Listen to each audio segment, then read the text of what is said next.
Hello everybody, my name is Seema Agrawal and you are watching my YouTube channel Learning is Fun। आज हम class 10th NCERT science का chapter number 4 carbon and its compound का lecture 4 कर रहे हैं। और आज के इस वीडियो में मैं आपको ये सारे 4 टॉपिक्स कवर करने वाली हूँ। इसके पहले भी मेरे 3 वीडियोस इस टॉपिक पे आ चुके हैं और उस पे हमने ये वाले टॉपिक्स कवर करे हैं। सबसे पहले वीडियो में मैंने कार्बन कंपाउंड्स और covalent bonding in carbon compounds को डिस्कस किया है। सेकेंड वीडियो में हमने एलोट्रोप्स ऑफ कार्बन देखा है और इसी टॉपिक के थर्ड वीडियो में या थर्ड लेक्चर में हमने वर्सटाइल नेचर ऑफ कार्बन देखा है। आज के इस वीडियो में हम लोग सैचुरेटेड एंड अनसैचुरेटेड हाइड्रोकार्बन्स के बारे में जानेंगे। डिफरेंस क्या होता है सैचुरेटेड हाइड्रोकार्बन्स और अनसैचुरेटेड हाइड्रोकार्बन्स में, ये देखेंगे। चेन, ब्रांचेस और रिंग स्ट्रक्चर क्या है कार्बन का, वो देखेंगे। और फिर होमोलोगस सीरीज करेंगे। अपकमिंग वीडियोस में हम nomenclature, chemical properties, ethanol and ethanoic acid, soaps and detergents को डिस्कस करेंगे। ठीक है, तो आज का हम टॉपिक स्टार्ट करते हैं। Organic compounds, the two characteristic features seen in carbon, that is tetravalency and catenation, put together give rise to large number of compounds। हमने versatile nature of carbon वाला जब टॉपिक डिस्कस किया था तो हमने देखा था जो कार्बन है वो काफी वर्सेटाइल है।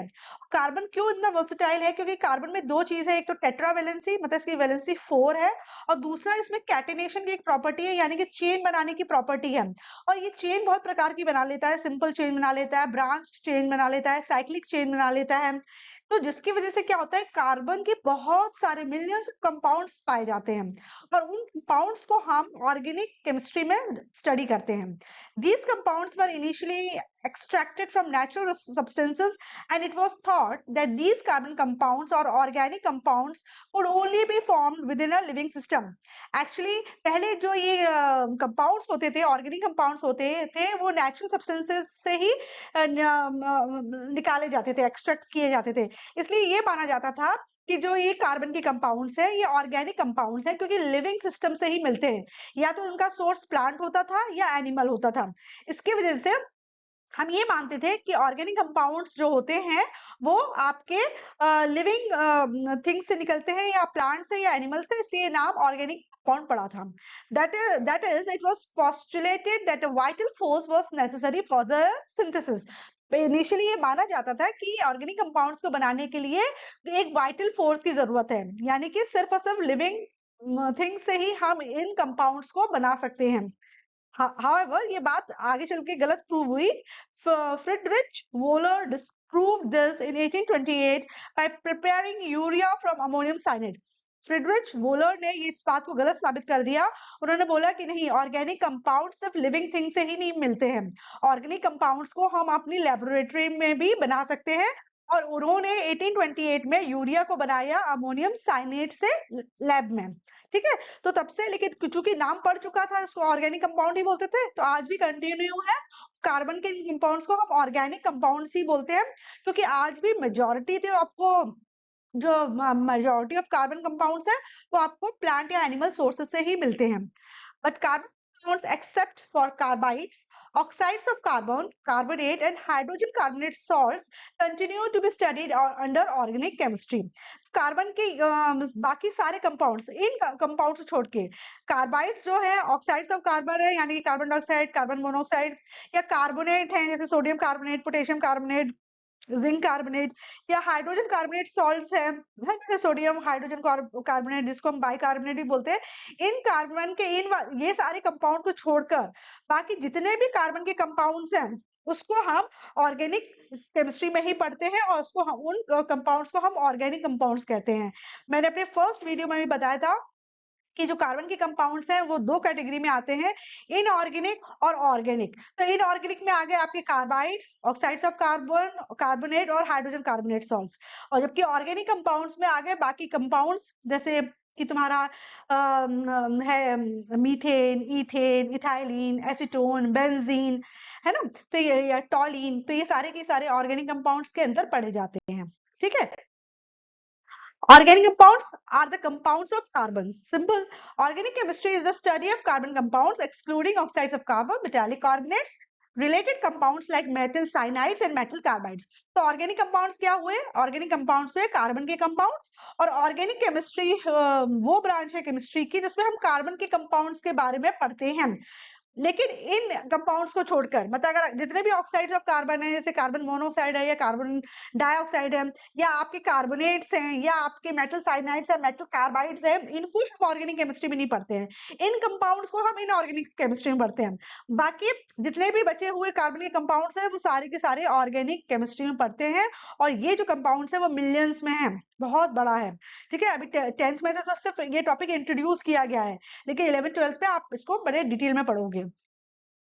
सोर्सेस क्या है का ऑर्गेनिक कंपाउंड्स के, जैसे मैंने बोला कि इनिशियली तो यही माना जाता था एक वाइटल फोर्स है, मतलब लिविंग बीइंग की जरूरत है इन कंपाउंड को एक्सट्रैक्ट करने के लिए।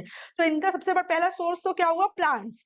जैसे प्लांट में शुगर, स्टार्च, सेल्यूलोज, ये सब ऑर्गेनिक कंपाउंड है और ये आपको प्लांट से मिलते हैं। उसी तरीके से नेक्स्ट सोर्स है एनिमल। आपका जो यूरिया है, प्रोटीन है, फैट है, ये भी ऑर्गेनिक कंपाउंड है और इसका सोर्स क्या है, एनिमल्स है। फिर आपका नेक्स्ट सोर्स है कोल, है ना, कोयला जो था, क्योंकि बेंजीन, टोलीन, नैफ्थलीन, इस प्रकार के जो ऑर्गेनिक कंपाउंड्स हैं वो कोल से बनते हैं। पेट्रोलियम भी नेक्स्ट सोर्स है, क्योंकि जैसे गैसोलीन हुआ, फ्यूल गैसेस हुआ, पेट्रोल हुआ, या वो बहुत सारे पेट्रोल के जो प्रोडक्ट्स होते हैं वो सब पेट्रोलियम से बनते हैं। पेट्रोलियम नेक्स्ट सोर्स है ऑर्गेनिक कंपाउंड्स का। फर्मेंटेशन से भी ऑर्गेनिक कंपाउंड्स बनते हैं। कोई भी चीज फर्मेंट होती है ना, जिसको हम हिंदी में खमीर उठना कहते हैं, जैसे आपका इथाइल अल्कोहल है, ये एसिटिक एसिड है, तो ये भी आपका फर्मेंटेशन से आपके ऑर्गेनिक कंपाउंड्स बनते हैं। वुड से भी आपको ऑर्गेनिक कंपाउंड मिलता है, जैसे कि मिथाइल अल्कोहल, एसीटोन। और सिंथेटिक मेथड्स, तो जैसे आपने बताया कि फ्रेडरिच ने बता दिया था कि नहीं आप लैब में भी बना सकते हो, और फिर इन्होंने यूरिया बनाया था, तो हम अब ऑर्गेनिक कंपाउंड्स को लेबोरेटरी में भी बना सकते हैं, इसलिए कुछ सिंथेटिक मेथड्स भी हैं। तो अगर आपसे पूछा जाए कि सोर्स ऑफ ऑर्गेनिक कंपाउंड्स क्या है, तो ऑर्गेनिक कंपाउंड्स के सोर्स हैं plants, animals, coal, petroleum, fermentation, wood and synthetic methods. Okay, now एक बहुत इंटरेस्टिंग टॉपिक है। हमने बहुत सुना है कि जो ऑर्गेनिक कंपाउंड्स होते हैं वो सैचुरेटेड या अनसैचुरेटेड होते हैं। सैचुरेटेड और अनसैचुरेटेड कार्बन कंपाउंड्स क्या होते हैं वो हम देखते हैं। मैंने आपको लास्ट वीडियो बताया था, जो कार्बन होता है, कार्बन एटम्स में हमको कार्बन एटम्स में कोवेलेंट बॉन्डिंग होती है ना। और कोवेलेंट बॉन्ड्स क्या होते हैं, जो शेयरिंग ऑफ इलेक्ट्रॉन से बनता है, क्योंकि कार्बन एटम्स जो क्या है वो टेट्रावेलेंट है, यानी कार्बन एटम की जो वैलेंसी है वो है 4। कार्बन एटम्स में कोवेलेंट बॉन्ड बनते हैं और ये कोवेलेंट बॉन्ड 3 प्रकार के होते हैं, single covalent bond, double covalent bond and triple covalent bond, right. Compounds of carbon which are linked by only single bonds between the carbon atoms are called saturated compounds. तो saturated compounds क्या होते हैं, saturated compounds वो होते हैं जिसमें सिर्फ single bond ही present रहता है। अगर आपका कार्बन के बीच में सिंगल बॉन्ड प्रेजेंट है तो वो क्या कहलाएगा, सैचुरेटेड, है ना। क्योंकि आपने देखा था कि कार्बन जो है टेट्रावेलेंट है, क्यों कार्बन की जो एटॉमिक नंबर होता है 6, इसका इलेक्ट्रॉनिक कन्फिगरेशन करोगे तो 2 और 4, यानी कि ये 4 और बॉन्ड्स बना सकता है ताकि इसका ऑक्टेट कंप्लीट हो जाए। तो अगर ये किसी और के साथ जुड़ रहा है, जैसे हाइड्रोजन के साथ जुड़ रहा है ये, और सिंगल कोवेलेंट बॉन्ड से जुड़ रहा है, तो ये क्या कहलाएगा, आपका सैचुरेटेड ऑर्गेनिक कंपाउंड। ठीक है, saturated carbon compounds. Saturated carbon compounds का जो फॉर्मूला होता है वो CnH2n+2 से होता है। इसमें n की वैल्यू आप 1 रखोगे तो आपको पहला वाला मेंबर मिल जाएगा। इस चीज को हम डिटेल में जब अभी मैं होमोलोगस सीरीज डिस्कस करूंगी ना तब मैं बताऊंगी। अभी आप ये समझिए कि सैचुरेटेड कार्बन कंपाउंड्स क्या होते हैं। सैचुरेटेड कार्बन कंपाउंड्स वो कंपाउंड्स होते हैं जिसमें सिंगल बॉन्ड पाया जाता है। ठीक है, जैसे ये है तुम्हारा मीथेन, और ये इथाइन यहाँ पे गलत लिखा हुआ है, ये इथाइन नहीं है, ये इथेन है। ठीक है, इथेन, मीथेन, प्रोपेन, ब्यूटेन, ये सारे के सारे आपके क्या होते हैं, सैचुरेटेड कंपाउंड्स होते हैं, क्योंकि सैचुरेटेड ऑर्गेनिक कंपाउंड्स में आपका सिंगल बॉन्ड प्रेजेंट रहता है।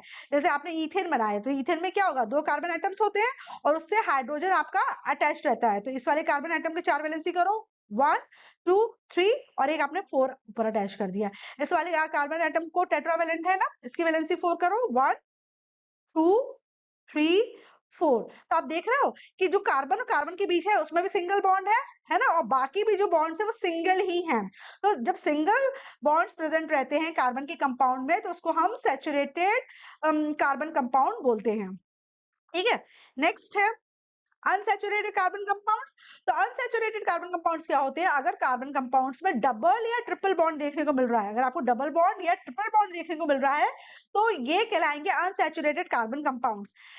सैचुरेटेड क्यों, क्योंकि दो कार्बन की वैलेंसी जो होती है वो 4 है, कार्बन की वैलेंसी 4 है, ये 4 वैलेंसी को कैसे सेटिस्फाई कर रहा है, या तो सिंगल बॉन्ड से कर रहा है तो ठीक है, लेकिन अगर ये डबल बॉन्ड से सेटिस्फाई कर रहा है या ट्रिपल बॉन्ड से सेटिस्फाई कर रहा है, यानी कि इसमें भी गुंजाइश है और डबल बॉन्ड को सिंगल बॉन्ड में कन्वर्ट होने के लिए और ट्रिपल बॉन्ड को डबल और डबल से सिंगल में कन्वर्ट होने के लिए, मतलब ये अनसैचुरेटेड है, अभी इसमें और भी हाइड्रोजन जुड़ सकते हैं और डबल बॉन्ड को तोड़ के सिंगल बॉन्ड में कन्वर्ट हो सकते हैं।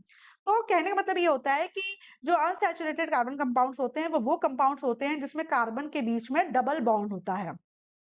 एटलीस्ट पूरे कंपाउंड में एटलीस्ट एक डबल बॉन्ड तो होना चाहिए, तब वो अनसैचुरेट कराएगा। जैसे तुमने अगर सबसे पहला जो कंपाउंड होता है आपका एल्कीन और एल्काइन जो सीरीज होती है वो अनसैचुरेटेड में आती है। तो आपने उसमें देखा कि आपने अगर आपने इथीन लिखा तो इथीन में 2 कार्बन होते हैं और 2 कार्बन के बीच में डबल बॉन्ड होता है, ठीक है। तो ये तो तुम्हारा पहला हो गया कि ये तुम्हारा पहला मेंबर हो गया एल्कीन का, है ना, कि जो कि अनसैचुरेटेड में आएगा। लेकिन अगर नंबर ऑफ कार्बन ज्यादा है, सपोज करो हम ब्यूटीन की बात कर रहे हैं, यानी 4 कार्बन है, तो आपका कहीं पे भी एक डबल बॉन्ड हो सकता है, बाकी सारे सिंगल है वो चलेगा। ऐसा नहीं है कि सारे डबल बॉन्ड होने चाहिए, बस एक भी डबल बॉन्ड अगर आपकी सीरीज में है, पूरे कंपाउंड में अगर एक भी डबल बॉन्ड या एक भी ट्रिपल बॉन्ड है, तो वो फिर अनसैचुरेटेड ही कहलाएगा, ठीक है। जबकि आपका सैचुरेटेड में सारे बॉन्ड सिंगल होते हैं, लेकिन जो अनसैचुरेटेड कार्बन कंपाउंड्स होते हैं उसमें कम से कम एक डबल बॉन्ड या एक ट्रिपल बॉन्ड जरूर होता है।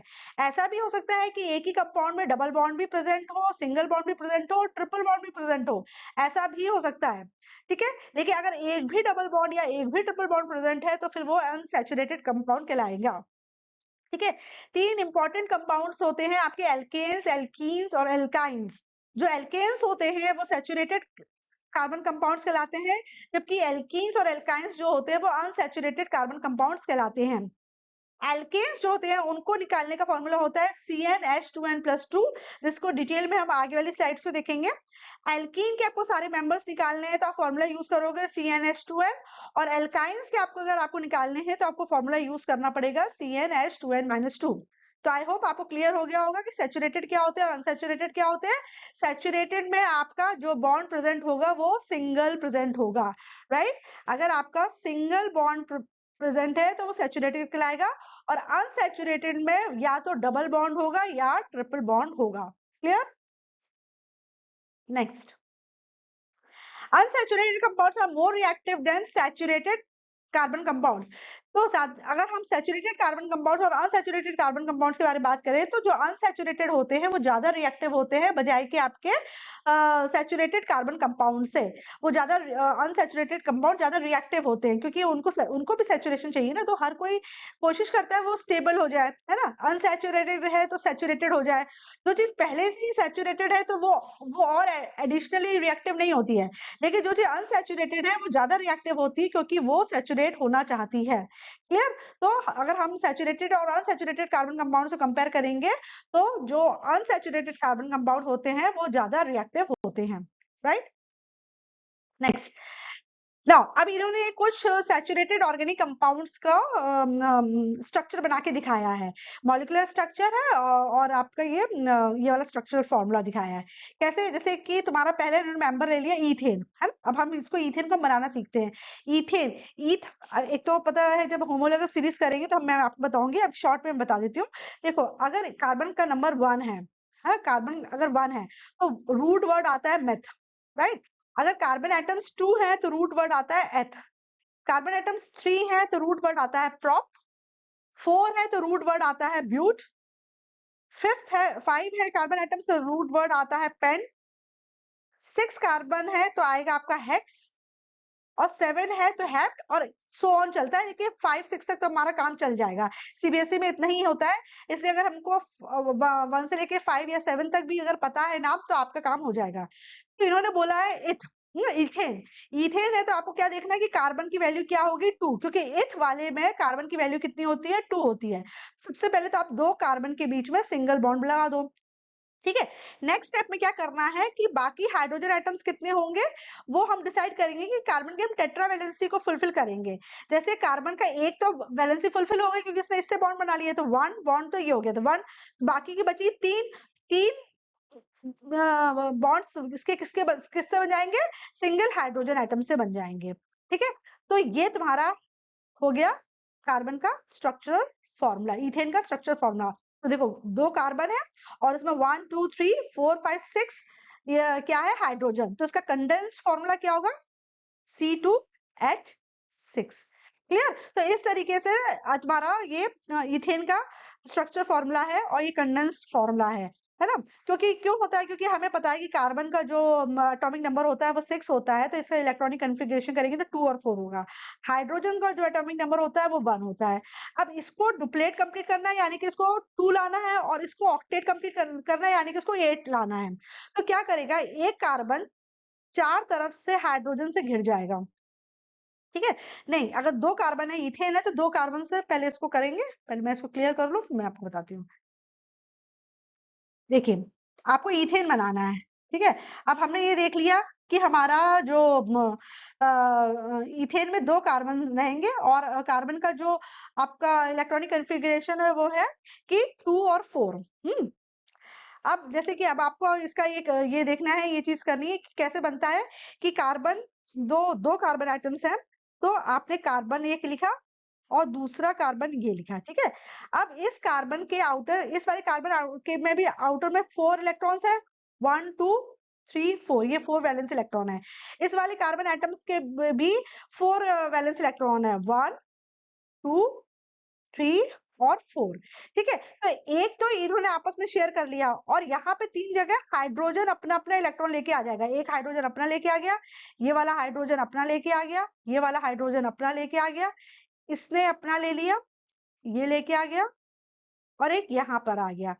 ठीक है। अब हाइड्रोजन ने पहले पहले आप हाइड्रोजन को सेटिस्फाई कर दो, ये इसके 2 हो गए, ये खुश हो गया। इस वाले हाइड्रोजन के 2 इलेक्ट्रॉन्स हो गए, ये भी खुश।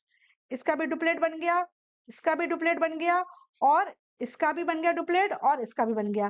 ठीक है, इस वाले का भी बन गया।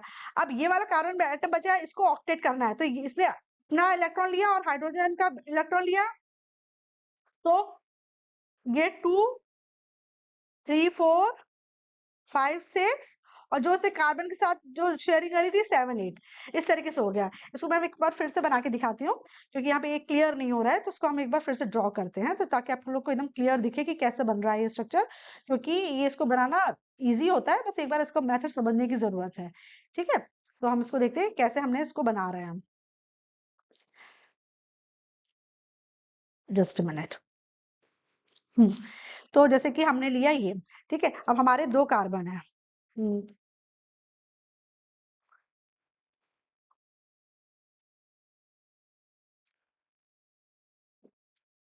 एक कार्बन ये है और एक कार्बन ये है। ठीक है। इसके 4 वैलेंस इलेक्ट्रॉन है, तो 1 2 3 4। इस वाले कार्बन एटम की 4 वैलेंस इलेक्ट्रॉन 1 2 3 और 4। यहाँ पे एक हाइड्रोजन है, वो अपना वैलेंस इलेक्ट्रॉन लेके आ गया। ये वाला हाइड्रोजन अपना वैलेंस इलेक्ट्रॉन लेके आ गया। ये वाला हाइड्रोजन अपना यहाँ ले आया, ये वाला हाइड्रोजन यहाँ ले आया, और ये वाला हाइड्रोजन यहाँ ले आया, और लास्ट वाला ये वाला हाइड्रोजन अपना ये वाला ले आया। सबसे पहले हाइड्रोजन ने कार्बन के और अपने एटम को शेयर किया और अपना डुप्लेट कंप्लीट किया है ना, इसने अपना भी ले लिया इलेक्ट्रॉन, अपना भी ले लिया। तो इस तरीके से हाइड्रोजन ने पहले अपने आप को सेटिस्फाई कर लिया, सारे जितने 6 हाइड्रोजन है वो अपना डुप्लेट कंप्लीट कर लेंगे। ठीक है, ये कंप्लीट हो गया। हम पहले फर्स्ट वाला कार्बन लेते हैं, उसने क्या किया, हाइड्रोजन का भी इलेक्ट्रॉन लिया, अपना भी लिया, तो 2 ये हो गए, 2 इस वाले यहाँ के हो गए 4, तो यहाँ क्या हो गया 6, और कार्बन का भी लेते हुए 7 8। तो इस वाले कार्बन का ऑक्टेट कंप्लीट हो गया, 1 2 3 4 5 6 7 8। ठीक उसी तरीके से इस वाले कार्बन एटम ने क्या किया, ये वाला 2 इलेक्ट्रॉन को लिया, इस वाले हाइड्रोजन से लिया 2 4, ये वाला लिया 2 6, और ये ऊपर वाले लिया 8। तो इस कार्बन का भी ऑक्टेट कंप्लीट हो गया, 1 2 3 4 5 6 7 8। तो इस तरीके से इसने बना लिया। तो यही चीज डायग्राम में दिखाई, देखो ये वाला जो कार्बन है 1 2 3 4 5 6 7 8, इस वाले कार्बन का भी देखो 1 2 3 4 5 6 7 8। कार्बन की ऑक्टेट कंप्लीट हो गया और हर हाइड्रोजन का डुप्लेट कंप्लीट हो गया। इस वाले हाइड्रोजन को देखो 1 2, इस वाले हाइड्रोजन को देखो 1 2, ये वाला हाइड्रोजन 1 2, ये वाला हाइड्रोजन 1 2, ये वाला हाइड्रोजन 1 2, और ये वाला हाइड्रोजन 1 2। तो इस तरीके से हम स्ट्रक्चर ऑफ इथेन बनाते हैं, या आप किसी भी मेंबर का स्ट्रक्चर इस तरीके से बना सकते हो, ये एग्जाम में पूछा जा सकता है। ठीक है। तो पहले स्टेप में तो आपको क्या करना है, अगर ईथ लिखा है यानी कि 2 आएगा, तो पहले तो वो सीरीज याद कर लो कि अगर कार्बन एटम 1 है तो आपको रूट वर्ड मिथ लिखना है, 2 है तो आपको इथ लिखना है, 3 है तो आपको प्रॉप लिखना है, ठीक है, 4 है तो ब्यूट लिखना है, 5 है तो पेंट लिखना है, और 6 है तो हेक्स लिखना है और 7 है तो हेप्ट लिखना है। पहले तो ये रूट वर्ड याद कर लो। रूट वर्ड आप याद कर लोगे तो आपको ये पता चल जाएगा कि अच्छा ईथ है तो मुझको 2 कार्बन लिखने हैं। मेथ लिखा है तो मतलब मुझे 1 ही कार्बन लिखना है। अगर प्रॉप वर्ड आ रहा है यानी कि मुझे 3 कार्बन लिखने हैं। तो ये चीज आपको पता से क्लियर हो जाती है। ठीक है, अब हम नेक्स्ट देखते हैं। ये वो तो सैचुरेटेड का था, अब ये अनसैचुरेटेड है। हमको इथीन बनाना है। इथीन बनाना है यानी कि हमारे 2 कार्बन हो गए। तो पहला स्टेप तो ठीक है, हमने 2 कार्बन को सिंगल बॉन्ड से हमने बना दिया। ठीक है, अब सेकंड स्टेप में क्या हो गया आपके जो है नहीं ये इथीन है ना, तो आपका पहला तो स्टेप तो क्या होगा, आपके 2 कार्बन एटम्स के बीच में डबल बॉन्ड होगा। ठीक है, अब आपके क्या है बाकी की जो वैलेंसी है उसको सेटिस्फाई करने के लिए, क्योंकि आपको पता है कि जो कार्बन है वो टेट्रावैलेंट है, तो 1 2 3 4, 1 2 3 और 4 इस तरीके से होगा। तब इसका फॉर्मूला क्या आएगा आपका C2H4 के 1 2 3 4। ठीक है ना, तो उसी तरीके से जो कार्बन है उसने अपने वैलेंस इलेक्ट्रॉन्स 2 यहाँ शेयर किए, एक एक यहाँ दिया। देखो क्या कार्बन का क्या है, कार्बन का आपका क्या है 2 4, दूसरे का भी 2 4। इस केस में कार्बन क्या करेगा, अपने 2 यहाँ रखेगा, ये वाला कार्बन अपने 2 यहाँ रखेगा। इस कार्बन के बाकी के जो 2 है, एक यहाँ रहेगा एक यहाँ रहेगा, इसके भी बाकी के 2 है, एक यहाँ है एक यहाँ रहेगा। यहाँ पे एक हाइड्रोजन आएगा, यहाँ पे एक हाइड्रोजन अपने इलेक्ट्रॉन को लेके आ जाएगा, यहाँ पे एक आ जाएगा अपने इलेक्ट्रॉन को लेके, और यहाँ पर आ जाएगा अपने एक इलेक्ट्रॉन को लेके। पहले तो हाइड्रोजन सेटिस्फाई होगा, इसके हाइड्रोजन के 2 हो गए, इसने इसके साथ शेयरिंग करी, कोवेलेंट बॉन्ड बनाया, 2 हो गए। इसने शेयरिंग करी तो इसके भी 2 हो गए, 1 2। इसने शेयरिंग करी तो इसके भी 2 हो गए, 1 2। ठीक है, तो यहाँ पे हाइड्रोजन के तो बन गए। अब ये वाला कार्बन क्या करेगा, ये 2 और इसके 2 तो 4 तो यही हो गए 4। फिर हाइड्रोजन के 2 लिए 6, इस वाले हाइड्रोजन के 2 लिए 8, तो ये वाला हाइड्रोजन सेटिस्फाइड हो गया। ये वाले में देखो 1 2 सॉरी 1 2, फिर यहाँ से 3 4 5 6 और ये 7 8। ठीक है, तो इस तरीके से हो गया। तो 2 कार्बन के बीच में आप देख रहे हो, 2 कार्बन के बीच में आप देख रहे हैं कि 2 पेयर्स ऑफ इलेक्ट्रॉन शेयर हो रहे हैं, एक तो ये है एक तो ये है। 2 इलेक्ट्रॉन पेयर शेयर हो रहे हैं ना, इसलिए कार्बन कार्बन के बीच में डबल बॉन्ड आ रहा है। बाकी सारे के बीच में आप देख रहे हो सिर्फ सिंगल पेयर ही शेयर हो रहा है, इसलिए यहाँ पर सिंगल बॉन्ड आ रहा है। ठीक है ना, तो जहां पे डबल पेयर शेयर होते हैं वहां पे डबल बॉन्ड आ जाता है, और जहां पे सिंगल पेयर शेयर होते हैं वहां पे सिंगल बॉन्ड आ जाता है, इसलिए आपका स्ट्रक्चर ये बन जाता है। ठीक है, ये चीज सी, तो इसको इस तरीके से लिख करते हैं। तो ये इथीन है, इथीन में आपको याद रखना है कि इथीन में क्या होता है, डबल बॉन्ड होता है, जबकि इथेन में सिंगल था। अब नेक्स्ट हमें इथाइन देखते हैं। इथाइन में क्या होता है, आपको पता है इथाइन भी अनसैचुरेटेड हाइड्रोकार्बन है, और इथाइन में जो होता है ट्रिपल बॉन्ड होता है। क्या होता है, ट्रिपल बॉन्ड होता है इथाइन में। इथ वर्ड है यानी कि 2 कार्बन एटम्स है, और 2 कार्बन एटम्स के बीच में 3 बॉन्ड्स हैं। Since carbon is a tetravalent तो 3 तो ऑलरेडी सेटिस्फाइड है, एक की कमी है तो वहां से हाइड्रोजन जुड़ जाएगा, एक और की कमी है तो ये हाइड्रोजन, तो देखो ये बन गया ना। तो इसको अगर शॉर्ट फॉर्म में लिखा होगा कंडेंस फॉर्म में, तो ये C2H2 कहलाएगा, है ना। इस शॉर्ट फॉर्म वाला जो फॉर्मूला होता है वो कंडेंस्ड स्ट्रक्चर कहलाता है, कंडेंस्ड फॉर्मूला। क्लियर, और ये आपका स्ट्रक्चर फॉर्मूला है। अगर इसकी शेयरिंग ऑफ इलेक्ट्रॉन्स देखोगे तो ये क्या है कि कार्बन टेट्रावेलेंट है ना। कार्बन कार्बन 6 है यानी कि 2 4, तो 4 इसके, तो ये क्या करेगा, इसके 3, इस वाले कार्बन के 3 1 2 3 सामने रखेगा और एक चौथा यहाँ रखेगा। ये वाला भी कार्बन 1 2 3 सामने रखेगा और चौथा यहाँ रखेगा। ठीक, और जहां एक एक है वहां पे एक एक आपका हाइड्रोजन आके जुड़ जाएगा। तो ये वाला हाइड्रोजन ने इस वाले इसके साथ सिंगल कोवेलेंट बनाया, इसने सिंगल कोवेलेंट बनाया और अपना डुप्लेट कंप्लीट किया। अब ये वाले कार्बन ने क्या किया, इस हाइड्रोजन के साथ इलेक्ट्रॉन शेयर करे और सामने वाले कार्बन के साथ करे। ठीक है, और अपना ऑक्टेट कंप्लीट कर लिया, 1 2 3 4 5 6 7 8। उसी तरीके से इस वाले कार्बन ने ये वाले 6 ले लिए और 2 ये ले लिए, तो इसका हो गया 8। अब तुम देख रहे हो कि ये कार्बन के बीच में 1 2 3 3 पेयर ऑफ इलेक्ट्रॉन शेयर हो रहे हैं ना, इसलिए कार्बन के बीच में 3 बॉन्ड आएगा, 2 कार्बन एटम्स के बीच में 3 बॉन्ड आ जाएंगे, राइट। और जबकि हाइड्रोजन के साथ सिंगल सिंगल पेयर ही शेयर हो रहे हैं ना, तो सिंगल बॉन्ड आएगा। इस तरीके से ये बन जाता है। ठीक है, तो इस तरीके से हम इनका स्ट्रक्चर बनाते हैं। ये स्ट्रक्चर फॉर्मूला है। ठीक है, ये कंडेंस फॉर्मूला है और ये स्ट्रक्चर फॉर्मूला है, ये वाला। This is structure formula and this one is condensed formula. Clear, next difference क्या होता है सैचुरेटेड हाइड्रोकार्बन में और अनसैचुरेटेड हाइड्रोकार्बन में? ये करीब 5 डिफरेंसेस हैं, वन बाय वन देखते हैं। दो पहला डिफरेंस तो यही है कि सैचुरेटेड हाइड्रोकार्बन में हमेशा सिंगल बॉन्ड पाया जाता है, सिंगल कोवेलेंट बॉन्ड पाया जाता है कार्बन एटम्स के बीच में, बिटवीन टू कार्बन एटम। दो कार्बन एटम्स के बीच में चाहिए हमें सिंगल कोवेलेंट बॉन्ड, तो सिंगल कोवेलेंट बॉन्ड पाया जाता है दो कार्बन एटम्स के बीच में। ये बात कहता है ये किसमें होता है? सैचुरेटेड हाइड्रोकार्बन्स में।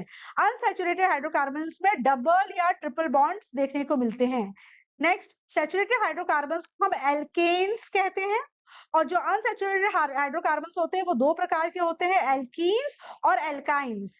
एल्कीन्स में आपको डबल बॉन्ड देखने को मिलता है, जबकि एल्काइंस में आपको ट्रिपल बॉन्ड देखने को मिलता है ना? जैसे अभी हमने एल्केन का एग्जाम्पल किया था इथेन, और एल्कीन का एग्जाम्पल किया इथीन, और एल्काइन का हो गया इथाइन, राइट? तो सिंगल बॉन्ड है तो एल्केन्स वो कहलाते हैं, और वो सैचुरेटेड होते हैं तो हम कह सकते हैं कि alkanes are saturated hydrocarbons.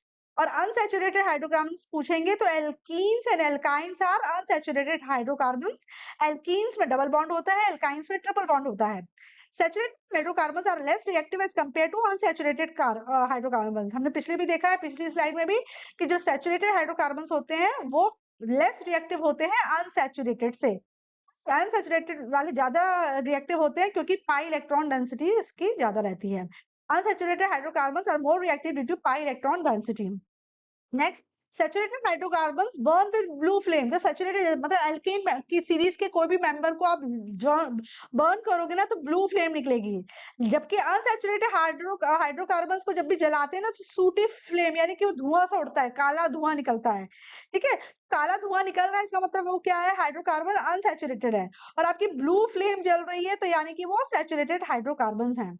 Next difference क्या है कि saturated hydrocarbons undergo substitution reaction, है ना? क्योंकि सब्स्टिट्यूशन रिएक्शन और जबकि अनसैचुरेटेड हाइड्रोकार्बन्स में एडिशन रिएक्शन देखने को मिलती है। सब्स्टिट्यूशन रिएक्शन क्या होती है? आप देख रहे हो कि सपोज करो इन्होंने मीथेन का एग्जांपल दिया, मीथेन का रिएक्शन क्लोरीन के साथ हो रही है, तो अभी मीथेन के पास 4 का हाइड्रोजन है, ठीक है? अब अगर 4 में से एक हाइड्रोजन बाहर निकल जाए तो उसके पास कितने बचेंगे? 3। हाइड्रोजन की जगह क्लोरीन या कोई भी हेलोजन आके अटैच हो गया तो ये क्या हुआ? क्लोरीन ने हाइड्रोजन को सब्स्टिट्यूट कर लिया, मतलब एक हाइड्रोजन को उसने डिस्प्लेस करके खुद आके उससे अटैच हो गया, तो इसको सब्स्टिट्यूशन रिएक्शन कहते हैं। एडिशन रिएक्शन में क्या होता है? जब दो कार्बन एटम डबल बॉन्ड से जुड़े हुए हैं तो इनमें भी गुंजाइश है और हाइड्रोजन को ऐड करने की, तो ये क्या करेगा कि ये डबल बॉन्ड को सिंगल बॉन्ड में कन्वर्ट कर लेगा और फिर और दो कार्बन ऐड कर लेगा। जैसे कि हमारा ये डबल बॉन्ड बना हुआ है, राइट? और ये CH2 है, ठीक है ना? अगर सपोज को तो अभी अगर ये ऐसा है, इथीन है, तो अभी तो उसकी 4 वैलेंसी सेटिस्फाई है, इस वाले कार्बन की 2 ये 3 4 ये, इस वाले की भी 1 2 ये 3 4 ये। लेकिन अभी इसमें गुंजाइश है, अगर इसने अपने आप को सिंगल सिंगल से वो कर लिया, तोड़ लिया, सिंगल बॉन्ड में कन्वर्ट कर लिया, तो 2 तो ऑलरेडी इसमें अटैच है, एक और आके जुड़ जाएगा, और इसमें भी 2 अटैच है और एक और आके जुड़ जाएगा, है ना? तो दो ये वाला कार्बन 1 2 3 4 हो गया, ये वाला कार्बन देखो 1 2 3 4 हो गया, यानी कि क्या हो जाएगा? ये वाला ये CH3 हो गया, CH3 सिंगल बॉन्ड C, फिर ये भी CH3 हो गया तो CH3 हो जाता है। तो इसमें सीधे से सीधे हाइड्रोजन आके ऐड हो गया, इसलिए एडिशन रिएक्शन देखने को मिलती है आपको अनसैचुरेटेड हाइड्रोकार्बन्स में, और सब्स्टिट्यूशन रिएक्शन देखने को मिलती है आपको सैचुरेटेड हाइड्रोकार्बन्स में। तो ये कुछ डिफरेंसेस है सैचुरेटेड हाइड्रोकार्बन्स और अनसैचुरेटेड हाइड्रोकार्बन्स के। आई होप क्लियर हो गया, ये पूछा जाएगा एग्जाम में, आप इसको अच्छे से तैयार करिएगा। नेक्स्ट है चेन, ब्रांचेस एंड रिंग्स क्या होती हैं? जो कार्बन है, कार्बन चेन, तुम्हें पता है ना, कार्बन में कैटिनेशन की प्रॉपर्टी होती है। कैटिनेशन की प्रॉपर्टी का मतलब क्या होता है? कार्बन में चेन बनाने की एक प्रॉपर्टी होती है। कार्बन कार्बन एटम, जैसे इस वाले केस में देखो आप, कार्बन कार्बन की चेन बन रही है ना, ये कार्बन एटम्स ने अपनी चेन बना रखी है, इसमें भी चेन बना रखी है। तो वो चेन 3 प्रकार की बन सकती है, या तो स्ट्रेट चेन बनेगी, है ना, जैसे कि इस केस में सीधे एक लेयर में तुम्हारे कार्बन एटम अटैच्ड है, या ब्रांच चेन बनेगी, यानी कि एक साइड में ब्रांच निकल आएगी, या फिर आपकी रिंग्स के रूप में, जैसे कि इस वाले केस में देखो रिंग बनी हुई है, सर्कल में बना हुआ है ना, साइक्लिक है तो रिंग। तो कार्बन में कैटिनेशन की प्रॉपर्टी होती है, यानी कि उसको चेन बनाने की प्रॉपर्टी होती है। ये चेन आपकी 3 प्रकार की हो सकती है, इस तरह की स्ट्रेट चेन हो सकती है, या इस चेन की कोई ब्रांच हो सकती है, ठीक है। लेकिन जो चेन बन रही है कार्बन एटम्स के बीच में ही लगे अटैच कार्बन एटम्स है, यहाँ पे हाइड्रोजन की बात नहीं चल रही है। है ना? अब आपकी एक से ज्यादा भी ब्रांच निकली हो सकती है, ऐसे भी ब्रांच बन सकती है ना? आपकी बहुत लंबी अगर चेन है, ठीक है, तो उसमें आपने एक यहाँ पे ब्रांच बना दी, एक यहाँ पे बना दी, यहाँ पे 2 कार्बन की बन गई, यहाँ पे 1 कार्बन की बन गई, तो ये ब्रांच स्ट्रक्चर हो गया। लेकिन अगर तुम्हारा कार्बन आपस में रिंग के रूप में अगर जुड़े हुए हैं, जैसे ये साइक्लो तुम्हारा 3 में हो गया ये, है ना? तो साइक्लोप्रोपेन हो गया। तो अगर इस 3 में अगर 3 की रिंग है या 4 की रिंग है ना? ऐसे रिंग फॉर्म में, साइकिल के फॉर्म में अटैच्ड है, तो फिर ये रिंग स्ट्रक्चर कहलाता है। तो कहने का मतलब ये है कि जो कार्बन कंपाउंड्स होते हैं वो चेन्स बनाते हैं। चेन स्ट्रेट भी हो सकती है, आपकी ब्रांच भी हो सकती है, और रिंग्स भी रिंग स्ट्रक्चर में के रिंग के रूप में भी या साइकिल के रूप में भी हो सकती है। ठीक है। In addition to straight or branch carbon chains, some compounds have carbon atoms arranged in the form of ring. हमने देख लिया कि straight chain और branch chain तो बनाती है, साथ में ये आपके ring के form में भी chain बना सकती है, मतलब cyclic form में भी carbon atoms attached रह सकते हैं, जैसे हमने देखा cyclopropane को, या cyclobutane होता है, या cyclopentane होता है। Next, in cyclic compounds atoms are connected to form ring. जैसे ये वाला एग्जांपल दिखा रहे हैं ना, साइक्लिक कंपाउंड का दिखा रहे हैं, क्योंकि ये रिंग के रूप में है, जो साइक्लोप्रोपेन कह रहे हैं। उसी तरीके से आप इसमें देखो, इसमें कितने कार्बन की रिंग है, 1 2 3 4 5 6, है ना? तो ये साइक्लोहेक्सेन हो गया। इसको पूरा पूरा डिटेल में लाओगे तो ये साइक्लोहेक्सेन हो गया। अगर आपके रिंग में single bond double bond single bond double bond present है और 6 कार्बन की चेन है, तो वो आपका बेंजीन बनता है। तो साइक्लिक कंपाउंड्स में एटम्स रिंग्स के फॉर्म में अटैच रहते हैं। For example cyclohexane has the formula C6H12 and the following structure, है ना? ये वाला देखो C6H12 है। क्यों? अगर आप इसको काउंट कर रहे हो तो आप काउंट करो, आप पे कितने कार्बन एटम्स हैं, आप इसमें काउंट करो तो 1 2 3 4 5 6 कार्बन है, ठीक है। और हाइड्रोजन कितने हैं? 1 2 3 4 5 6 7 8 9 10 11 12, है ना? तो कितना हो गया? C6H12 हो गया ना? तो साइक्लोहेक्सेन जो होता है साइकिल के फॉर्म में होता है, और इसका फॉर्मूला होता है C6H12, right? Now, straight chain, branch chain and cyclic carbon compounds may all be saturated and unsaturated. देखो, या वो चेन स्ट्रेट बनाए, चाहे वो चेन को ब्रांच में बनाए, चाहे साइकिल के रूप में बनाए। हो सकता है पूरी चेन में सिर्फ सिंगल बॉन्ड ही प्रेजेंट है, भले ही वो जैसे कि इस केस में पेंटेन में सारे आप देखो सारे सिंगल बॉन्ड्स हैं। ऐसे आप आइसोब्यूटेन में देख रहे हो सारे सिंगल बॉन्ड है। आप इसी तरह आपने साइक्लो हेक्सेन में देखा सारे सिंगल बॉन्ड है। तो ये जो तुम्हारी चेन बन रही है इसमें हो सकता है सारे सिंगल बॉन्ड हो, लेकिन ऐसे भी हो सकता है कि चेन में एक आध जो बॉन्ड है वो डबल बॉन्ड और ट्रिपल बॉन्ड भी हो सकता है। यानी कि आपकी जो चेन होती है वो आपकी सैचुरेटेड और अनसैचुरेटेड दोनों हो सकती है। जैसे बेंजीन के एग्जाम्पल में आप देखो, बेंजीन का जब वो स्ट्रक्चर बनता है ना, तो बेंजीन में क्या होता है? 6 कार्बन एटम्स होते हैं, 1 2 3 4 5 6, ठीक है। इसमें क्या होता है? Carbon carbon atom alternate single double bond से कनेक्टेड रहते हैं, सिंगल डबल सिंगल डबल। तो ये क्या है? ये अनसैचुरेटेड हमारा साइक्लिक कंपाउंड हो गया, ठीक है ना? क्योंकि इसमें ऑल्टरनेट सिंगल और डबल बॉन्ड प्रेजेंट है। तो कहने का मतलब ये है कि आपके जो चेन्स बनती हैं उसमें आपको कार्बन के बीच में सिंगल चेन भी देखने को, सिंगल बॉन्ड भी देखने को मिल सकता है, और हो सकता है उनमें से एक आध बॉन्ड डबल हो या एक आध बॉन्ड ट्रिपल हो, ऐसा भी हो सकता है। ट्रिपल बॉन्ड भी हो सकते हैं और डबल बॉन्ड भी हो सकते हैं। तो यानी कि जो चेन्स होती हैं वो सैचुरेटेड और अनसैचुरेटेड दोनों हो सकती हैं। स्ट्रक्चरल आइसोमर्स क्या होते हैं? Compounds with same molecular formula and different physical or chemical properties are known as isomers, and phenomena is known as isomerism. जो कंपाउंड जिनका मॉलिक्यूलर फॉर्मूला तो सेम है लेकिन उनकी फिजिकल और केमिकल प्रॉपर्टीज डिफरेंट है, तो उनको आइसोमर्स कहते हैं। और इस फिनोमिना को हम आइसोमेरिज्म कहते हैं। ये डेफिनेशन याद कर लेना, ये पूछी जाएगी कि आइसोमर्स क्या होते हैं, आइसोमेरिज्म क्या होते हैं। तो फिर से ध्यान से सुनो कि आइसोमर्स क्या होते हैं? Compound with same molecular formula, जिनका मॉलिक्यूलर फॉर्मूला सेम है लेकिन उनकी फिजिकल और केमिकल प्रॉपर्टीज डिफरेंट है, तो उसको हम आइसोमर्स कहते हैं, और इस फिनोमेना को हम आइसोमेरिज्म कहते हैं। ऐसा क्यों? The isomers is that differ in the structural arrangement of atoms in their molecules are called structural isomers, and phenomena is known as structural isomerism. अगर आइसोमर्स बन रहे हैं क्योंकि उनका जो स्ट्रक्चर है वो डिफरेंट है, तो फिर वो क्या कहलाते हैं? स्ट्रक्चरल आइसोमर्स कहलाते हैं। कैसे? अभी हम इसको एग्जाम्पल से समझते हैं। स्ट्रक्चरल आइसोमर्स क्या होते हैं? वो आइसोमर्स होते हैं जिनका मॉलिक्यूलर फॉर्मूला तो सेम होता है लेकिन स्ट्रक्चर डिफरेंट होता है। चूंकि स्ट्रक्चर डिफरेंट हो रहा है इसलिए उनकी फिजिकल और केमिकल प्रॉपर्टीज में भी बदलाव आ रहा है। जैसे यहाँ पे एग्जांपल इन्होंने दिया है ब्यूटेन का, है ना। ब्यूटेन में, जैसे ब्यूटेन में 4 कार्बन एटम्स होते हैं, तो 4 कार्बन एटम्स की स्ट्रेट चेन भी हो सकता है कि आपकी 4 कार्बन एटम्स में ब्रांच आ जाए, है ना। जैसे कि और ये इस तरीके से भी अरेंज हो सकता है। देखो क्या है कि अगर 4 कार्बन एटम्स है ना तुम्हारे, ऐसे भी अरेंज हो सकते हैं, ठीक है। मतलब एक के बाद एक, मतलब स्ट्रेट चेन हो सकती है। जब स्ट्रेट चेन होती है तो उसको नॉर्मल ब्यूटेन बोलते हैं, है ना। मतलब अगर आप इसको बैलेंस सेटिस्फाई करो तो एक ये, दो, तीन, चार, एक ये, दो ये, तीन, चार, इस वाले कार्बन के 1 2 3 4, दिस वन 1 2 3 4, राइट। तो आपका कंडेंस फॉर्मूला क्या हो जाएगा, CH3 CH2 और CH2 CH3, ठीक है। तो ये तुम्हारा हो जाएगा नॉर्मल ब्यूटेन, राइट। लेकिन अगर सपोज करो आपने 1 2 3 आपने चेन बनाई और एक कार्बन के ऊपर आपने ब्रांच निकाल दी, ठीक है। अब देखो, अब इसको सेटिस्फाई करो, 1 2 3 4, इस वाले केस में 1 2 3 और ये 4 हो गया। इस वाले केस में 1 2 3 4, इसमें 1, इस वाले कार्बन में 1 2 3 4, ठीक है।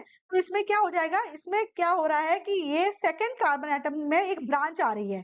जब सेकंड कार्बन एटम में एक ब्रांच आती है तो इसको हम कहते हैं आइसोब्यूटेन। लेकिन अगर तुम इसका भी फॉर्मूला देखोगे तो क्या हो जाएगा, ये CH3, ये क्या है CH, नीचे क्या आ जाएगा CH3, यहाँ क्या आ जाएगा CH3। लेकिन टोटल देखोगे, लेकिन टोटल फॉर्मूला आप देखोगे तो कितना आएगा, 1 2 3 4, 4 कार्बन रहेंगे और हाइड्रोजन कितने, 3 4 और 4 और 3 7, 7 और 3 10, तो हाइड्रोजन 10 है। C4H10, इसका भी C4H10 है, इसका भी देखो 1 2 3 4, यानी कार्बन एटम्स 4 है और हाइड्रोजन कितने, 3 2 5 7 और 3 10, यानी कि हाइड्रोजन 10 है। दोनों केस में मॉलिक्यूलर फॉर्मूला C4H10 है, लेकिन स्ट्रेट में स्ट्रक्चर ये है और ब्रांच्ड में स्ट्रक्चर ये है। तो ये दोनों क्या कहलाएंगे, आइसोमर्स कहला रहे हैं ब्यूटेन के, क्योंकि आइसोमर्स वो होते हैं जिनका मॉलिक्यूलर फॉर्मूला तो सेम होता है लेकिन स्ट्रक्चरल फॉर्मूला डिफरेंट होता है। तो जो स्ट्रेट चेन बनाते हैं उसके नाम के आगे हम नॉर्मल एन लिख देते हैं, जैसे ब्यूटेन है तो एन ब्यूटेन लिख दिया हमने। और जिसने चेन बनाई, सेकंड कार्बन एटम पे चेन बनाता है तो हम उसको लिखते हैं आइसोब्यूटेन, ठीक है। आइसोब्यूटेन आपने लिख दिया, क्लियर। तो इसको हम स्ट्रक्चरल आइसोमर्स कहते हैं। समझ में आया स्ट्रक्चरल आइसोमर्स क्या होता है। स्ट्रक्चरल आइसोमर्स वो कंपाउंड्स होते हैं जिनके मॉलिक्यूलर फॉर्मूला सेम होता है लेकिन फिजिकल और केमिकल प्रॉपर्टीज डिफरेंट होती है। ऐसा इसलिए होता है क्योंकि उनके अंदर जो एटम्स का अरेंजमेंट होता है वो डिफरेंट होता है ना। वही 4 कार्बन है और 10 तुम्हारे हाइड्रोजन है, वो स्ट्रेट रूप में भी आपके अरेंज हो सकते हैं, या इस तरीके से आपके ब्रांच फॉर्म में भी अरेंज हो सकते हैं ना। या तो इस तरीके से ब्रांच स्ट्रक्चर बना ले वो, या इस तरीके का स्ट्रेट स्ट्रक्चर बना के अपने आप को अरेंज कर ले, तो वो उसके पर डिपेंड करता है। तो उसको हम स्ट्रक्चरल आइसोमर्स कहते हैं। लेकिन अगर अरेंजमेंट बदलेगा तो उनकी प्रॉपर्टीज भी बदल जाएंगी, इसलिए जो स्ट्रक्चरल आइसोमर्स होते हैं उनकी फिजिकल और केमिकल प्रॉपर्टीज डिफरेंट होती हैं।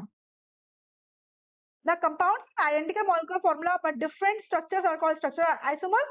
We see that both these structures have the same formula C4H10. तो हमने दोनों के केस में देखा कि इनका जो स्ट्रक्चर फॉर्मूला है वो C4H10 ही है, ठीक है ना। तो इसको इस तरीके से आपको तैयार करना है कि ये क्या होता है।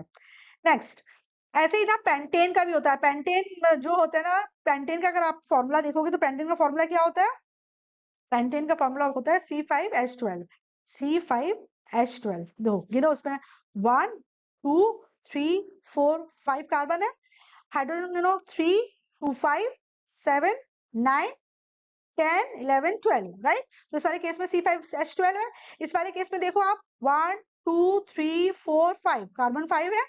हाइड्रोजन काउंट करो 3 3 6 9 एंड 3 12, ये हो गया। इस वाले केस में देखो कार्बन 1 2 3 4 5, कार्बन 5 है। हाइड्रोजन काउंट करो 3 + 2 5, 5 + 3 8, 8 + 1 9, 9 + 3 12, तो हाइड्रोजन कितने 12 है। तो तीनों केस में आप देख रहे हो स्ट्रक्चर डिफरेंट है। ये नॉर्मल पेंटेन है, इसके सेकंड कार्बन एटम में 2 ब्रांचेस है, इसलिए इसको नियोपेंटेन कह रहे हैं। अगर तुम्हारा सेकंड कार्बन एटम में सिर्फ एक ब्रांच होती है तो उसको आइसोपेंटेन कहते हैं। देखो, ठीक है, तो ये तीनों के सारे क्या है आपके स्ट्रक्चरल आइसोमर्स ऑफ पेंटेन। इसमें एक्चुअली क्या है कि आपके सीबीएसई में इसको और डिटेल में नहीं बताया है। इसमें 3 प्रकार के आते हैं, एन आता है, एक आइसो आता है, एक नियो आता है। ठीक है, एन में क्या होती है, आपकी कोई भी चेन होती है वो स्ट्रेट होती है।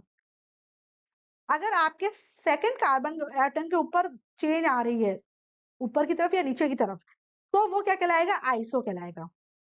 अगर आपके सेकंड कार्बन एटम में ऊपर और नीचे मतलब 2 चेन आ रही है, फिर वो क्या कहलाता है, नियो कहलाता है। अब आप कार्बन की चेन को यहाँ से भी गिन सकते हो, इस तरीके से भी गिन सकते हो, या आप यहाँ ऐसे भी गिन सकते हो। आपकी नंबरिंग इस तरफ से भी हो सकती है। तो 1 2 3 4, तो जहां से चेन आ रही है ना उसी को हम सेकंड मान लेते हैं। जैसे अगर आप देखोगे कि अगर हमने इसको ऐसे ऐसे काउंट किया तो ये फर्स्ट सेकंड हुआ, ऐसे केस में तो ये थर्ड पर आ रही है चेन, लेकिन नहीं, इस वाली स्ट्रक्चर में आपकी काउंटिंग यहाँ से शुरू होगी 1 2, तो सेकंड पे आ रही है ना, तो जब सेकंड पे चेंज आती है तो हम आइसो वर्ड यूज करते हैं। जब सेकंड कार्बन एटम पे सिंगल ब्रांच आती है तो हम उसको आइसो बोलते हैं। अगर सेकंड कार्बन एटम में डबल ब्रांच आती है तो हम नियोन शब्द का इस्तेमाल करते हैं। अगर स्ट्रक्चर में एक भी ब्रांच नहीं है तो वो नॉर्मल कहलाती है, नॉर्मल, है ना। पेंटेन के आइसोमर्स बनाने के लिए आते हैं एग्जाम में, इसको बना के अच्छे से प्रैक्टिस करना। 3 प्रकार के आइसोमर्स बनते हैं पेंटेन के, pentane, isopentane and neopentane, right. Now hydrocarbons. Hydrocarbons क्या होते हैं? Hydrocarbons are the compounds made up of hydrogen and carbons. Jin compounds में सिर्फ और सिर्फ हाइड्रोजन और कार्बन ही है, कोई और थर्ड एलिमेंट नहीं है, तो वो हाइड्रोकार्बन्स कहलाएंगे। अब आपके हाइड्रोकार्बन्स 3 प्रकार के हो जाएंगे, एल्केन्स, एल्कीन्स, एल्काइंस, तीनों ही तुम्हारे हाइड्रोकार्बन्स हैं, है ना। एल्केन्स भी, एल्कीन्स भी और एल्काइंस भी हाइड्रोकार्बन है। फिर तुम्हारे एरोमेटिक भी होते हैं, अगर स्ट्रेट में है तो एल्कीन्स, एल्काइंस और एल्केन्स आ जाएगा। और आपका साइक्लिक स्ट्रक्चर है तो आपको एरोमेटिक्स एंड एरोमेटिक अरीन्स आ जाएंगे, ठीक है। So all these carbon compounds which contain only carbon and hydrogen are called hydrocarbons. Among these the saturated hydrocarbons are alkanes, है ना। तो हाइड्रोकार्बन में सैचुरेटेड हाइड्रोकार्बन होता है वो एल्केन होता है, क्योंकि सारे बॉन्ड सिंगल होते हैं। अनसैचुरेटेड हाइड्रोकार्बन में एक या एक से ज्यादा डबल बॉन्ड या ट्रिपल बॉन्ड होते हैं, और अगर डबल बॉन्ड अकेले हैं तो उसको एल्कीन्स बोलेंगे, और अगर अनसैचुरेटेड हाइड्रोकार्बन्स में ट्रिपल बॉन्ड है तो उसको फिर हम एल्काइंस बोलेंगे, ठीक है। अच्छे से इसको याद रखो। अगर आपका सिंगल बॉन्ड है तो एल्केन कहलाता है, अगर आपका डबल बॉन्ड है तो एल्कीन कहलाता है, अगर आपका ट्रिपल बॉन्ड है तो एल्काइन कहलाता है। एल्केन जो होता है वो सैचुरेटेड होता है, और एल्कीन और एल्काइन अनसैचुरेटेड होते हैं, ठीक है। तो हाइड्रोकार्बन्स क्या होते हैं, वो कंपाउंड्स होते हैं जिसमें सिर्फ कार्बन और हाइड्रोजन पाए जाते हैं।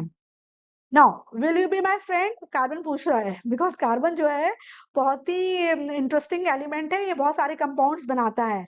तो कार्बन सिर्फ हाइड्रोजन के साथ ही कंपाउंड नहीं बनाता है, इसके साथ ना जैसे कभी कभी ऑक्सीजन अटैच हो जाती है, ठीक है, कभी कभी सल्फर अटैच हो जाती है, कभी कभी नाइट्रोजन अटैच हो जाती है, कभी कभी कोई हेलोजेंस अटैच हो जाते हैं। हेलोजेंस क्या होते हैं, हेलोजेंस होते हैं आपके जैसे कि हेलोजेंस कौन से होते हैं, हेलोजेंस आपको पता है, बता सकते हो। हेलोजेंस होते हैं क्लोरीन, ब्रोमीन, आयोडीन, फ्लोरीन। तो अगर ये वाले एलिमेंट्स अटैच्ड है तो वो कंपाउंड अलग हो जाता है। देखो सिर्फ अगर सिर्फ और सिर्फ कार्बन और हाइड्रोजन है, सिर्फ और सिर्फ कार्बन और हाइड्रोजन प्रेजेंट है, तब तो वो हाइड्रोकार्बन्स कहला रहे हैं। लेकिन कभी कभी क्योंकि चूंकि जो कार्बन है बहुत ही वर्सेटाइल है, बड़ा इंटरेस्टिंग है, बड़ा फ्रेंडली नेचर का है, तो ये सिर्फ हाइड्रोजन के साथ नहीं, ये दूसरे एलिमेंट के साथ भी कंपाउंड बना सकता है, जैसे कि ऑक्सीजन, सल्फर, नाइट्रोजन या हेलोजेंस, ठीक है। तो फिर एक नए कंपाउंड्स बनते हैं। इसी वजह से तो हाइड्रोजन, इसी वजह से तो कार्बन के मिलने से कंपाउंड्स पाए जाते हैं, क्योंकि ये बहुत सारे एलिमेंट से बहुत तरह तरह के कंपाउंड्स बनाता है। किसी के साथ सिंगल कंपाउंड, सिंगल बॉन्ड का कंपाउंड बना रहा है, कभी डबल का, कभी ट्रिपल का, कभी स्ट्रेट चेन में, कभी ब्रांच चेन में, तो कभी साइक्लिक चेन में, है ना। तो इसलिए इसके बहुत सारे कंपाउंड्स होते हैं। So far we have been looking at compounds containing carbon and hydrogen only, but carbon also forms bond with other elements such as halogens, oxygen, nitrogen and sulfur है। जैसे इसमें देखा है आप टेट्राहाइड्रोफ्यूरन में ऑक्सीजन के साथ इसे बनाया है, थायोपीन में सल्फर के साथ बनाया है, पायरीडीन में नाइट्रोजन के साथ बनाया है। In a hydrocarbon chain, one or more hydrogen can be replaced by these elements such as the valency of the carbon remains satisfied. वो इस तरीके से इनसे अटैच रहता है ताकि कार्बन की जो टेट्रा वैलेंसी है वो सेटिस्फाई हो। तो हाइड्रोजन की जगह कौन सा कोई दूसरा एलिमेंट जगह ले लेता है। जैसे देखो आपने एक एग्जांपल, मैं इसको बड़ा सिंपल सा एग्जांपल देती हूँ, मीथेन का, है ना। जैसे मीथेन है, मीथेन में चारों तरफ हाइड्रोजन अटैच रहता है, और इसका अगर आप सॉरी इसका अगर आप कंडेंस फॉर्मूला देखोगे तो इसका मतलब है CH4, ये होता है मीथेन। लेकिन सपोज करो अगर हम इस हाइड्रोजन की अगर क्लोरीन लगा दें तो कार्बन में क्या हो जाएगा, बाकी सब जगह तो हाइड्रोजन अटैच्ड है और इस जगह क्लोरीन हो जाएगा। तब ये मीथेन की जगह क्या कहलाएगा, क्लोरोमीथेन कहलाएगा। अगर इसी तरीके से अगर हम यहाँ पे भी क्लोरीन लगा दें, ये वाला हाइड्रोजन भी हटा दें और यहाँ पे भी क्लोरीन लगा दें और फिर बाकी जगह दो जगह हाइड्रोजन रखें तो ये क्या कहलाएगा, डाइक्लोरोमीथेन कहलाएगा। इसी तरह के चारों कार्बन रिप्लेस हो सकते हैं क्लोरीन से, तो ये फिर क्या कहलाएगा, टेट्राक्लोरोमीथेन। तो यही वो चीज है, बस ध्यान देने वाली क्या है कि कार्बन की जो 4 वैलेंसी है वो सेटिस्फाइड होनी चाहिए। इस केस में भी कार्बन की वैलेंसी 4 है, 1 2 3 4, इस केस में भी 1 2 3 4, इस केस में भी 1 2 3 4। तो जब तक इसकी 4 वैलेंसी सेटिस्फाई हो रही है, ये हाइड्रोजन को रिप्लेस करके कोई और एलिमेंट अटैच करके बॉन्ड बना सकता है ना। इसलिए कार्बन को बोला है कि ये बहुत फ्रेंडली नेचर का है, ये किसी के साथ भी कंबाइन होके कंपाउंड बना लेता है। कैसे बनाता है वो हमने देख लिया, ठीक है। इसको अपनी इसकी टेट्रा वैलेंसी फुलफिल होनी चाहिए। In such compounds, element replacing hydrogen is referred to as hetero atom. तो जो भी एटम हाइड्रोजन को रिप्लेस करके आ रहा है वो हेट्रो कहला रहा है। जैसे टेट्राहाइड्रोफ्यूरन में हेट्रो एटम कौन सा है, ऑक्सीजन। थायोपीन में हीट्रो एटम कौन सा है, सल्फर। पैराडीन के केस में नाइट्रोजन, और अभी मैं जो आपको क्लोरोमीथेन दिखा रही थी उसमें क्लोरीन था। तो जो हाइड्रोजन को रिप्लेस करके जो एलिमेंट आया है वो हीट्रो एटम कहलाता है। क्लियर नाउ, जो जो जो हीट्रो एटम होता है वो क्लोरीन ब्रोमीन हो सकता है। अगर आपकी जैसे मैंने बताया भी, क्लोरीन ब्रोमीन फ्लोरीन आयोडीन ये सब हैलोजेंस कहलाते हैं। तो कभी भी क्लोरीन ब्रोमीन अटैच होता है ना, जिसको हेलो या बोलते हैं क्लोरो एल्केन या ब्रोमा। क्लोरीन अटैच है तो आप उसको क्लोरोमीथेन बोलोगे, या ब्रोमीन अटैच है तो ब्रोमोमीथेन बोलोगे। अभी हम नॉमेनक्लेचर करेंगे ना तो हम इसका नॉमेनक्लेचर कैसा होता है वो सिखाऊंगी। अभी तो बस तुम इतना समझ लो कि आपके कार्बन की चेन में अगर हाइड्रोजन को रिप्लेस करके कोई और एटम आ गया, कोई और हीट्रो एटम आ गया है, तो फिर वो एक नया कंपाउंड बन जाएगा, ठीक है ना। जैसे कि क्लोरो या ब्रोमो हेलोजेंस ऐड हो सकते हैं, या ऑक्सीजन ऐड हो सकता है, जैसे अल्कोहल के केस में, या कोई एल्डिहाइड में भी ऑक्सीजन ही अटैच होता है, कीटोन में भी तुम्हारा ऑक्सीजन अटैच होता है, कार्बोक्सिलिक एसिड में भी हीट्रो एटम जो होता है वो ऑक्सीजन ही होता है। लेकिन आप चारों केसेस में देख लो ऑक्सीजन अलग अलग बॉन्ड की तरह से और अलग अलग तरीके से अटैच्ड है ना। यहाँ पे वो सिंगल बॉन्ड में OH के रूप में अटैच है, यहाँ पे वो CHO के रूप में अटैच है, कीटोन में वो CO के रूप में अटैच है, जबकि कार्बोक्सिलिक एसिड में वो COOH के रूप में अटैच है। तो अलग अलग तरीके से अटैच हो सकता है। These heteroatoms are also present in some groups as given in table 4.3. These heteroatoms and the group containing these confer specific properties to the compounds regardless of the length and nature of the carbon chains and hence are called functional group.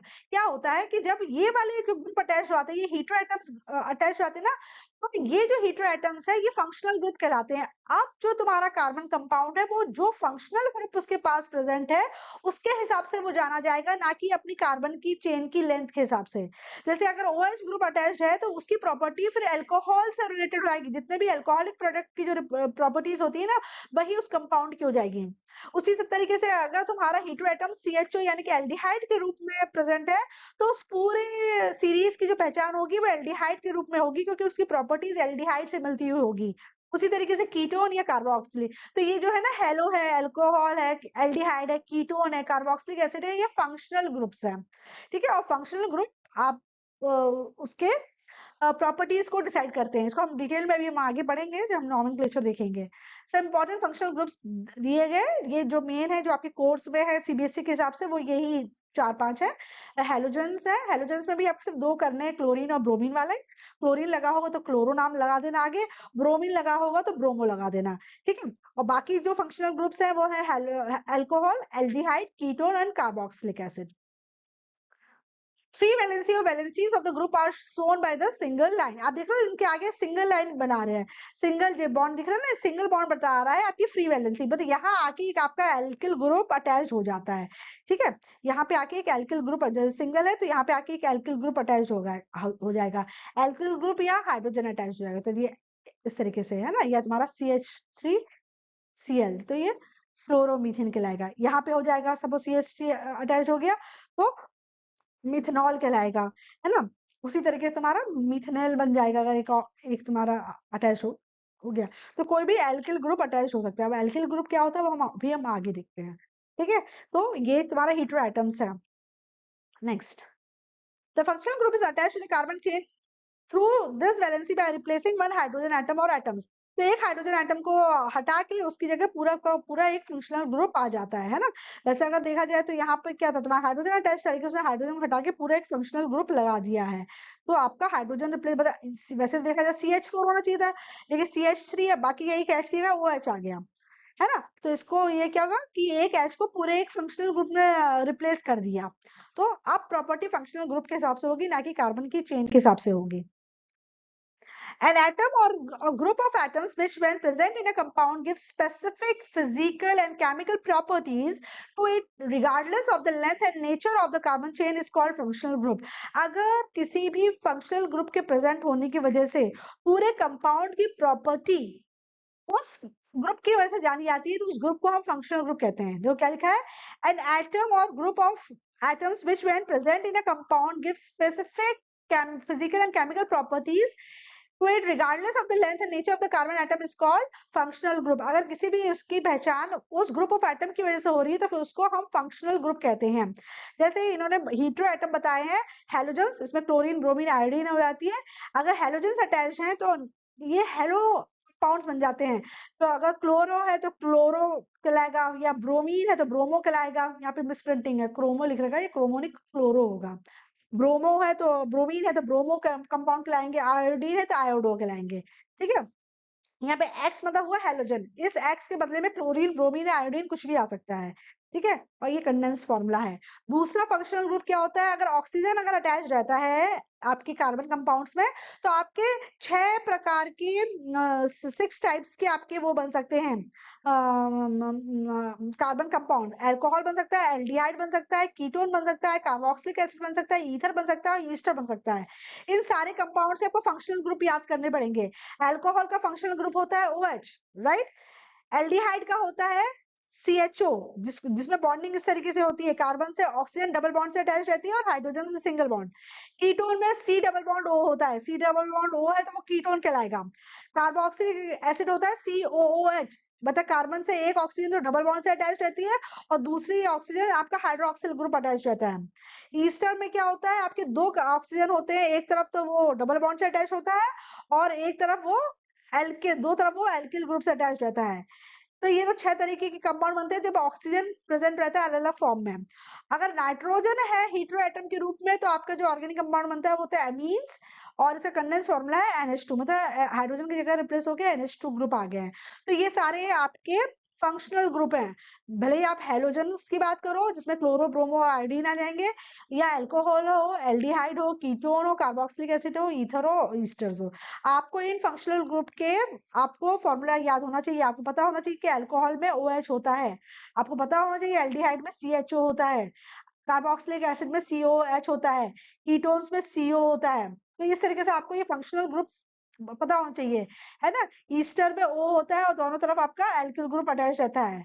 उसी तरह का आपका sorry ether में ये होता है आपका, और ईस्टर में आपका CO होता है और आपका एल्किल ग्रुप प्रेजेंट रहता है। ठीक है ना, ईस्टर में आपका CO होता है और एल्किल ग्रुप अटैच रहता है। तो आपको इस तरीके से उसको लर्न करना पड़ता है कि कौन से फंक्शनल ग्रुप का क्या फॉर्मूला होता है।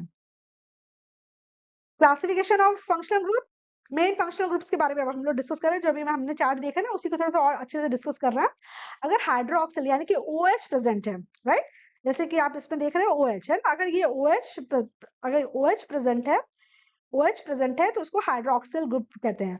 All organic compound containing OH groups are called alcohol. जितने भी ऑर्गेनिक कंपाउंड्स में OH ग्रुप है उसको हम क्या कहते हैं? उसको हम अल्कोहल्स कहते हैं। तो अगर किसी भी कंपाउंड में OH लगा है, जैसे इसमें CH3OH लगा है ना, ये OH लगा है ना, इसलिए ये आपका क्या कहलाएगा? मिथेनॉल। क्यों? क्योंकि एक कार्बन एटम, इसलिए मेथ वर्ड आ गया, और अल्कोहल ग्रुप प्रेजेंट है इसलिए इसको मेथनॉल कहते हैं। अभी नॉमेनक्लेचर कैसे करेंगे वो भी हम सीखेंगे, लेकिन आप ये समझ लीजिए अगर OH प्रेजेंट है तो वो अल्कोहल ग्रुप कहलाएगा। ये मेन फंक्शनल ग्रुप है, ठीक है। इसके एग्जांपल है methanol, ethanol. Next aldehyde group क्या होता है? CHO आपका एल्डिहाइड ग्रुप है ना, CHO एल्डिहाइड ग्रुप है। All organic compound containing CHO group are called aldehydes. जैसे कि आपका ये HCHO है, इसको क्या कह रहे हैं? मिथेनल। ये आपका CH3CHO है, तो अगर CHO है तो इसको कह रहे हैं इथेनल, मतलब ये एल्डिहाइड ग्रुप है, ठीक है। नेक्स्ट फंक्शनल ग्रुप क्या है? कीटोन। कीटोन में आपको CO अगर आ रहा है, CO बीच में आ रहा है तो वो कीटोन ग्रुप कहलाता है, और आजू बाजू में एल्किल ग्रुप लगे रहते हैं, है ना। जैसे ये CH3 CO CH3, तो CH3 COCH3, तो इस CO की वजह से इसको कीटोन कह रहे हैं, राइट। ऐसे आपने अल्कोहल हाइड्रोक्सिल ग्रुप में, अल्कोहल के ग्रुप में क्या दिखा था? CH3OH, तो इस OH की वजह से ये अल्कोहल कहलाया पूरा, ठीक है। उसी तरीके से आगे आपका CH3 CHO प्रेजेंट है, तो इस CHO की वजह से वो एल्डिहाइड कहलाएगा, है ना। तो आपको देखना पड़ेगा कौन सा फंक्शनल ग्रुप प्रेजेंट है। तो अल्कोहल में OH होता है, एल्डिहाइड में CHO होता है, कीटोन में CO होता है, और दोनों तरफ एल्किल ग्रुप प्रेजेंट रहता है। इसी तरह कार्बोक्सिलिक एसिड में COOH ग्रुप प्रेजेंट रहता है, COOH, ठीक है। इसके आगे हाइड्रोजन अगर लगाए तो फॉर्मिक एसिड या मिथेनॉइक एसिड कहलाएगा। अगर H की जगह आपका COOH में अगर आपका H की जगह CH3 लगा हुआ है तो ये फिर दोबारा इथेनॉइक एसिड कहलाएगा, है। और इसी तरीके से प्रोपेनॉइक एसिड भी कहलाता है। नॉमेनक्लेचर कैसे होता है वो हम आगे देखेंगे, अभी तो आप समझ लो कि आपके मेन फंक्शनल ग्रुप क्या होते हैं? हाइड्रोक्सिल, एल्डिहाइड, कीटोन और कार्बोक्सिलिक। जो अल्कोहल ग्रुप है वो OH है, जो एल्डिहाइड है वो CHO है, कीटोन CO है, और कार्बोक्सिलिक ग्रुप COOH है। हेलोजेंस क्या होते हैं? अगर फ्लोरीन, क्लोरीन, ब्रोमीन, आयोडीन लगा है तो वो हेलोजेंस कहलाते हैं। मतलब आपका हाइड्रोजन एटम हेलोजन से रिप्लेस हो गया है, इनमें से कोई भी हेलोजन हो सकता है ना। इसको हम हेलो एल्केन्स नाम देते हैं, और हेलो की जगह वो वाला वर्ड आ जाता है जो अटैच है। अगर क्लोरीन अटैच है तो हम हेलो की जगह लिखेंगे क्लोरोमीथेन। अगर ब्रोमीन अटैच है तो ब्रोमोमीथेन, फ्लोरीन अटैच है तो फ्लोरोमीथेन, आयोडीन अटैच है तो आयोडोइथेन, है ना।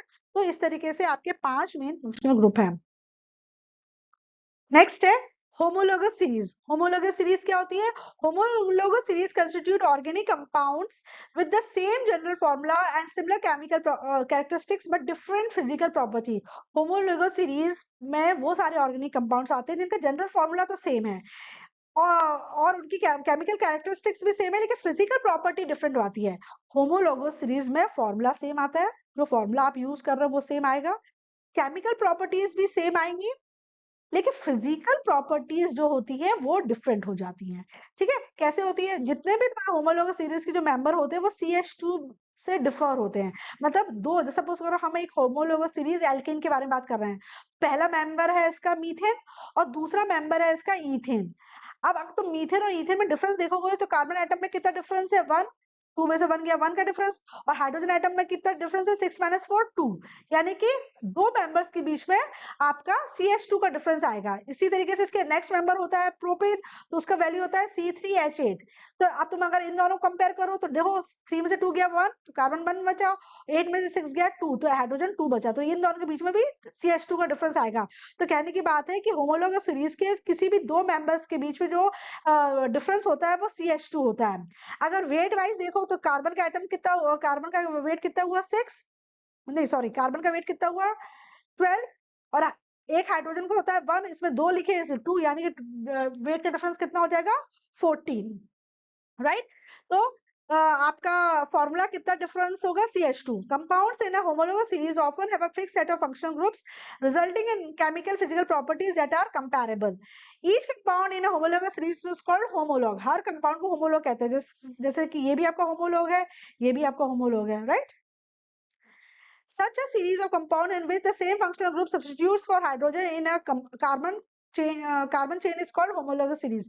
तो अगर आपके सारे कंपाउंड्स में OH है तो ये अल्कोहल की सीरीज है। सारे कंपाउंड्स में अगर CHO ग्रुप है मतलब ये एल्डिहाइड की सीरीज है। सारे इसमें सिर्फ सिंगल बॉन्ड ही प्रेजेंट है यानी कि ये एल्केन की सीरीज है। सारे में डबल बॉन्ड प्रेजेंट है यानी ये एल्केन की होमोलोगस सीरीज है। तो जो भी फंक्शनल ग्रुप प्रेजेंट है उसकी वो सीरीज कहलाती है। ठीक है, तो होमोलोगस सीरीज समझ में आ गया। होमोलोगस सीरीज मतलब होता है वो ऑर्गेनिक कंपाउंड की सीरीज जिनका जनरल फॉर्मूला तो सेम है लेकिन केमिकल कैरेक्टरिस्टिक्स या केमिकल प्रॉपर्टीज भी सेम है लेकिन फिजिकल प्रॉपर्टीज डिफरेंट है। अभी देखो इसको समझते हैं और अच्छे से। केमिकल फॉर्मूला सेम सेम का मतलब क्या है कि जैसे कि हमने एक एल्केन सीरीज को डिस्कस करते हैं, पूरी की पूरी एल्केन सीरीज का जो जनरल फॉर्मूला होता है ना CnH2n+2 होता है। इससे तो पूरी सीरीज निकाल सकते हो। इसका कॉमन फॉर्मूला क्या हुआ CnH2n+2। ये किसकी बात चल रही है? ये बात चल रही है एल्केन्स की।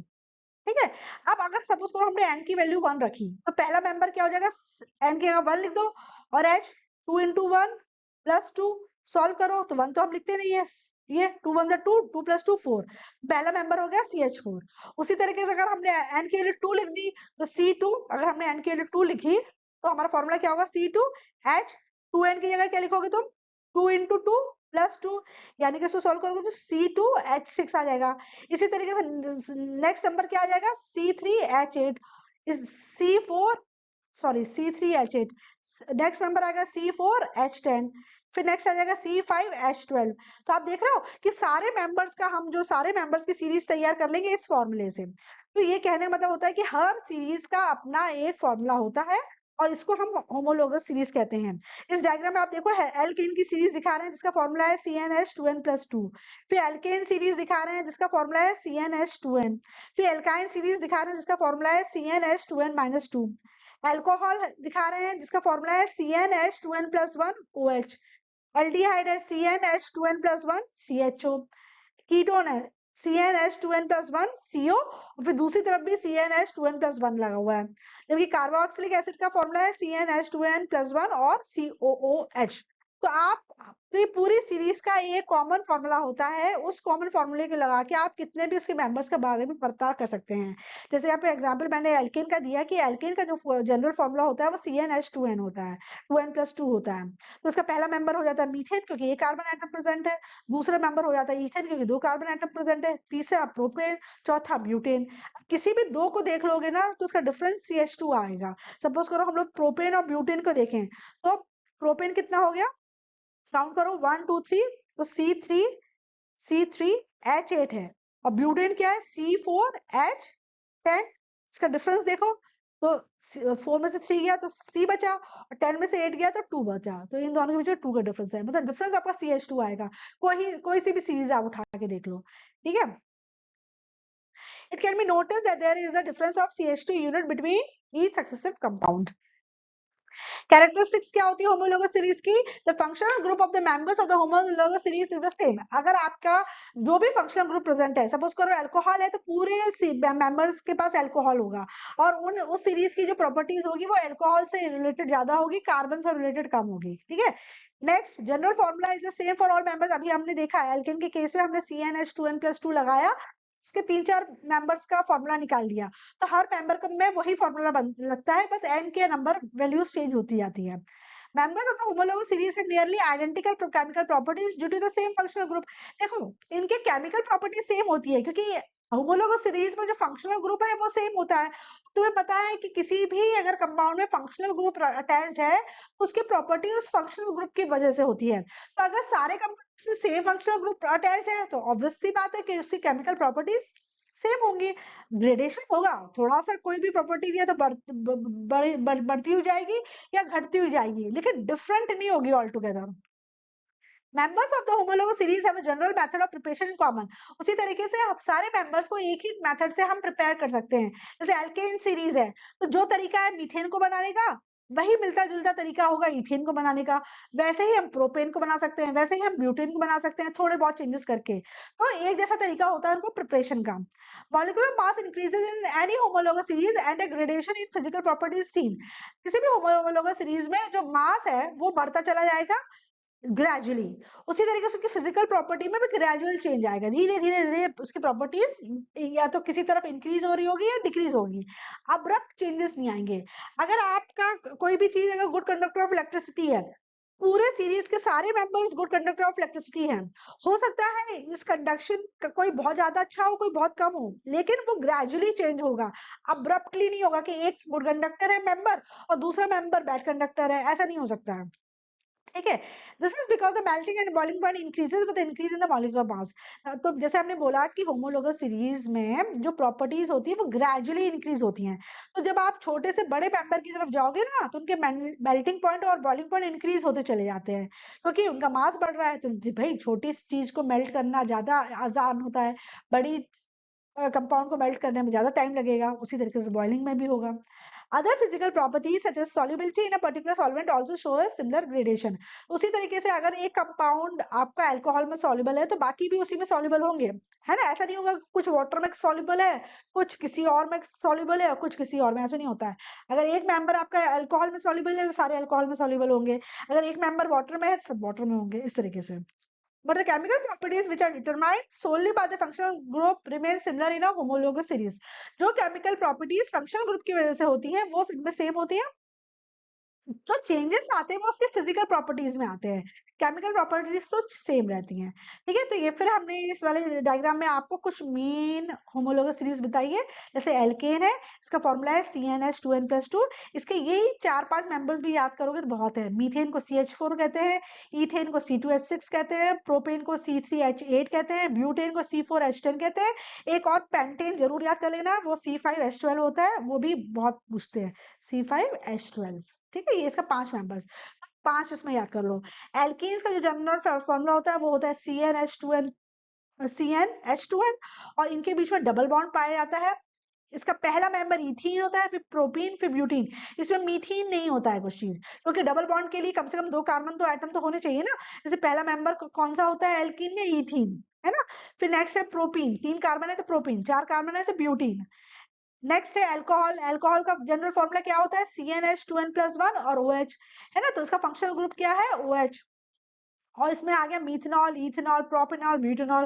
पहले में 1 कार्बन है इसलिए मीथेनॉल बोल रहे हैं, दूसरे में 2 कार्बन है इसलिए इथेनॉल बोल रहे हैं, तीसरे वाले में 3 कार्बन इसलिए प्रोपेनॉल बोल रहे हैं, 4 कार्बन है तो ब्यूटेनॉल बोल रहे हैं। फिर नेक्स्ट है आपका होमोलोगस सीरीज कार्बोक्सिलिक एसिड। इसका जनरल फॉर्मूला क्या होता है, CnH2n+1 और COOH। ठीक है ना। तो पहला 1 कार्बन है तो मिथेनोइक एसिड, 2 कार्बन है तो इथेनोइक एसिड, 3 में प्रोपेनोइक, 4 में ब्यूटेनोइक एसिड। तो ये तुम्हारी कुछ मेन होमोलोगस सीरीज है, इसमें आप एल्काइन भी लिख सकते थे। एल्काइन अगर लिखते तो एल्काइन का जनरल फॉर्मूला क्या होता है, बताओ। एल्काइन का जनरल फॉर्मूला क्या होता है, CnH2n-2। ठीक है, तो ये तुम्हारी एल्काइन भी हो गई। फिर से वही चीज दिया है बट ताकि ये चीज बहुत अच्छे से समझ में आ जाए, है ना। जैसे तुम्हारे एल्केन है तो CnH2n, तो मीथेन में ये हो गया, ethane, propane, butane, pentane, hexane, है ना। ऐसे ही तुम्हारे एल्कीन का है तो तुम्हारा पहला मेंबर दो, एल्कीन और एल्काइन में फर्स्ट मेंबर आपका इथीन से शुरू होता है, 2 कार्बन एटम से शुरू होता है।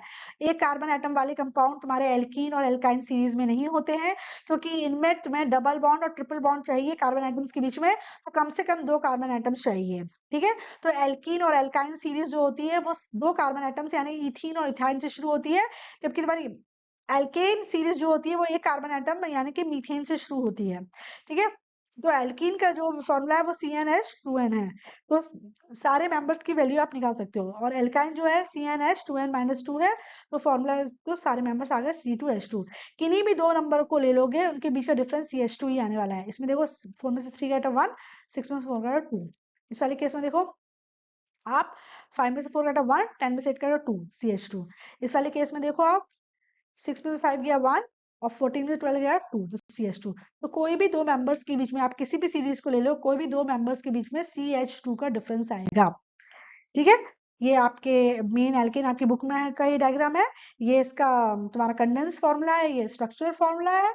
Methane, ethane, propane, butane, pentane, hexane, है ना। आपको तो कुछ नहीं करना होता है, आपको सिर्फ इसकी कार्बन की आपकी टेट्रावैलेंसी आपको सेटिस्फाई करनी होती है। जैसे मैं एक पेंटेन का बना के बताती हूँ, पेंटेन है, पेंटेन, पेंट मतलब है तो यानी कि 5, पेंट मतलब हो गया 5। तो आप पहले सबसे पहले तो 5 कार्बन को सिंगल बॉन्ड से कनेक्ट कर लो।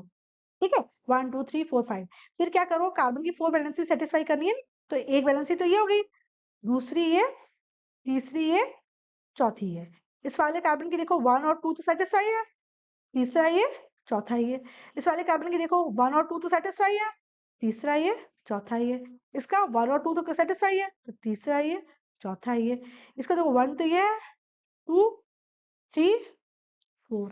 ठीक है, टोटल अगर लिखोगे तो कितने कार्बन है, 1 2 3 4 5, तो तुम C5 लिख दो। हाइड्रोजन काउंट करो कितने, 1 2 3 4 5 6 7 8 9 10 11 12 H12। देखो जी आगे C5H12 और ये इसका स्ट्रक्चर फॉर्मूला। तो इस तरीके से हम पूरे किसी भी मेंबर्स का फॉर्मूला और स्ट्रक्चर बना सकते हैं। ये इसी तरीके से एल्कीन का दिया गया है C2H4। एक का आप देख लो, C2H4 मतलब 2 कार्बन एटम्स है, तो देखिए ये एल्कीन डबल बॉन्ड प्रेजेंट रहेगा, 2 कार्बन एटम्स को हमने डबल बॉन्ड से जोड़ दिया। टेट्रावैलेंसी फुलफिल करो, 1 2 ये हो गया, 3 ये 4 ये। ठीक है, इसके केस में 1 2 ये हो गया, 3 ये 4 ये। तो अगर इसका फॉर्मूला देखोगे तो कार्बन कितने 1 2, हाइड्रोजन कितने 4, C2H4 आ गया। ठीक है, ऐसे प्रोपीन है तो प्रोप मतलब होता है 3 कार्बन एटम्स, तो 3 कार्बन बना लो, किसी एक के बीच में डबल बॉन्ड बना लो, या तो डबल बॉन्ड यहाँ बना लो या यहाँ बना लो, है या तो ऐसे बना लो या तुम फिर ऐसे बना लो।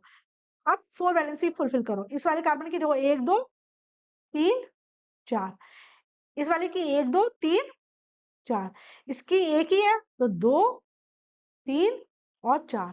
टोटल काउंट करो 1 2 3 3 हो गए। हाइड्रोजन काउंट करो कितने हुए, 1 2 3 4 5 6, C3H6। देखो C3H6 आ गया। इसी तरीके से हम करते हैं। तो ये डबल बॉन्ड आप इस साइड भी लगा सकते हो, आप इस साइड भी लगा सकते थे। उसी तरीके से आपने ब्यूटीन में यहाँ पे लगा दिया, है ना, पेंटीन में यहाँ पे लगा दिया, और इसमें हेक्सीन में। तो इस तरीके से ये सीरीज आ जाती है। मतलब लेकिन आपको कम से कम एक डबल बॉन्ड चाहिए, बाकी सारे सिंगल बॉन्ड है, लेकिन एक डबल बॉन्ड तो होना जरूरी है एल्कीन में। ऐसे एल्काइन में हमारा कम से कम एक ट्रिपल बॉन्ड होना जरूरी है। जैसे हमने इसका पहले वाले के ही देखते हैं, इसको इथाइल और एसिटिलीन कहते हैं, इसको बहुत पूछा जाता है। इथ मतलब हुआ 2 कार्बन, तो 2 कार्बन लिख दिया। एल्काइन सीरीज है इसलिए इनके बीच में ट्रिपल बॉन्ड होगा। अब इसके सेटिस्फाई करो, 3 तो ये हो गया, चौथा ये हो गया, इसमें भी 3 तो ये हो गया, चौथा ये हो गया। काउंट करो C2H2, दो पहला मेंबर निकल आया। उसी तरीके से अगर तुमने प्रोपाइन कर रहे हो तो प्रोपाइन यानी कि 3 कार्बन।